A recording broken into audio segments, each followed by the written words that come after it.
नमस्कार, मैं डॉक्टर राकेश पाठक।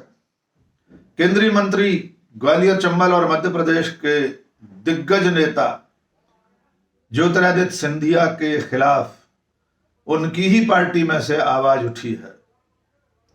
भारतीय जनता पार्टी के गुना शिवपुरी के सांसद डॉक्टर केपी यादव ने ज्योतिरादित्य सिंधिया और उनके समर्थकों के तौर तरीकों के खिलाफ, उनकी रीति नीति के खिलाफ, पार्टी विरोधी गतिविधियों के खिलाफ भारतीय जनता पार्टी के राष्ट्रीय अध्यक्ष जेपी नड्डा को 2 पेज की चिट्ठी लिखी है। आइए पहले जान लें और आपको याद दिला दें कि डॉक्टर केपी यादव कौन है। डॉक्टर केपी यादव परंपरागत रूप से कांग्रेस के ही कार्यकर्ता थे। जब ज्योतिरादित्य सिंधिया कांग्रेस में होते थे तब वे उनके सांसद प्रतिनिधि तक थे, लेकिन राजनीति ने एक ऐसी करवट बदली कि केपी यादव कांग्रेस छोड़कर भारतीय जनता पार्टी में शामिल हुए और पिछले लोकसभा चुनाव में ज्योतिरादित्य सिंधिया के खिलाफ गुना शिवपुरी सीट पर उन्होंने ताल ठोक कर मुकाबला किया। नतीजा ये हुआ कि अदने से अपने ही भूतपूर्व कार्यकर्ता से ज्योतिरादित्य सिंधिया 1 लाख से अधिक वोटों से लोकसभा चुनाव हार गए। लेकिन राजनीति ने एक बार और करवट बदली और मार्च 2020 में ज्योतिरादित्य सिंधिया दल बदल करके उसी बीजेपी में आ गए जिस बीजेपी के प्रत्याशी की हैसियत से डॉक्टर केपी यादव ने सिंधिया को चुनाव में हराया था। उपचुनाव के बाद बीजेपी की सरकार फिर से बनने के बाद ज्योतिरादित्य सिंधिया भारतीय जनता पार्टी में लगातार मजबूत होते जा रहे हैं। उनके समर्थक शिवराज सिंह की सरकार में मंत्री हैं और जो लोग उपचुनाव में हार गए थे उन्हें सिंधिया ने निगम मंडलों में अध्यक्ष उपाध्यक्ष बनवा दिया है।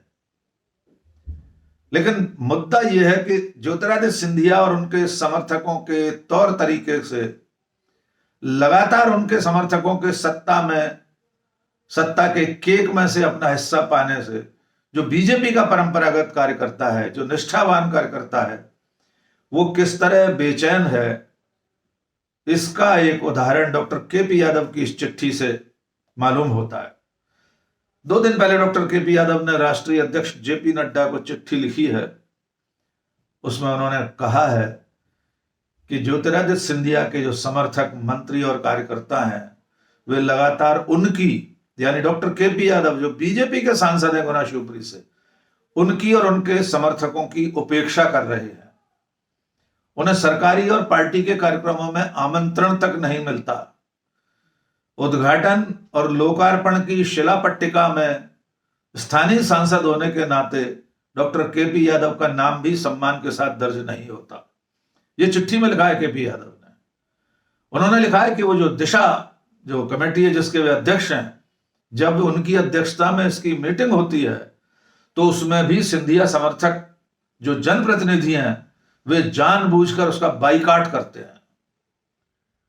उन्होंने प्रोटोकॉल का हवाला देकर कहा है केपी यादव ने कि उन्हें सांसद के नाते जो प्रोटोकॉल मिलना चाहिए उनके अपने संसदीय क्षेत्र में उन्हें नहीं मिलता।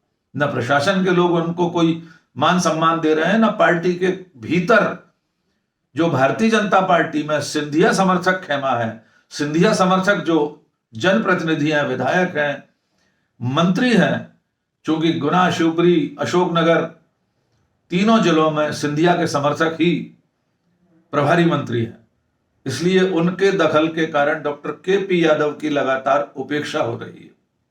डॉक्टर केपी यादव ने राष्ट्रीय अध्यक्ष को लिखी चिट्ठी में कहा है कि जो सिंधिया समर्थक कार्यकर्ता, मंत्री, जनप्रतिनिधि हैं वे पार्टी की निष्ठा के, पार्टी की परंपरा के खिलाफ काम कर रहे हैं और अगर ऐसा ही चलता रहा तो पार्टी में व्यक्ति निष्ठता बढ़ जाएगी, पार्टी निष्ठता खत्म हो जाएगी और ये जो नुकसान होगा इसे पूरा करने में, इसकी भरपाई करने में दशकों लग जाएंगे। ये लिख रहे हैं केपी यादव।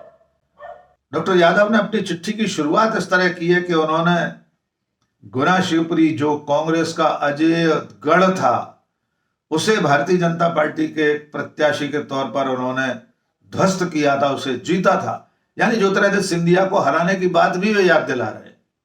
केपी यादव अपनी चिट्ठी में सिर्फ गुना शिवपुरी में सिंधिया और उनके समर्थकों के तौर तरीकों की शिकायत ही नहीं कर रहे, बल्कि वे इसका प्रभाव ग्वालियर चंबल पूरे अंचल में फैलने की आशंका जता रहे हैं। वे लिख रहे हैं कि अगर यही चलता रहा तो ये गुटबाजी पूरे ग्वालियर चंबल अंचल में भारतीय जनता पार्टी को प्रभावित करेगी, उसका नुकसान करेगी। हैरानी की बात यह है कि ज्योतिरादित्य सिंधिया और उनके गुट के जनप्रतिनिधियों, नेताओं, कार्यकर्ताओं, मंत्रियों, विधायकों की इस लिखित शिकायत के बावजूद बीजेपी में सन्नाटा पसरा हुआ है। पार्टी का एक सांसद केंद्रीय मंत्री के खिलाफ शिकायत लिख रहा है, राष्ट्रीय अध्यक्ष को चिट्ठी लिख रहा है, लेकिन कोई इस पर बोलने को तैयार नहीं है। देखना होगा केपी यादव की इस चिट्ठी पर आगे पार्टी क्या रुख अपनाती है, राष्ट्रीय अध्यक्ष इस चिट्ठी पर क्या प्रतिक्रिया देते हैं, क्या ज्योतिरादित्य सिंधिया को बुलाकर कोई समझाइश दी जाती है या केपी यादव को ही रोक दिया जाए। कोई नहीं जानता इस राजनीति में आगे चलकर क्या होगा। फिलहाल ये आश्चर्यजनक है कि भारतीय जनता पार्टी के भीतर से ही ज्योतिरादित्य सिंधिया और उनके खेमे के खिलाफ आवाज उठी है। आज बस इतना ही। बहुत बहुत शुक्रिया। जय हिंद।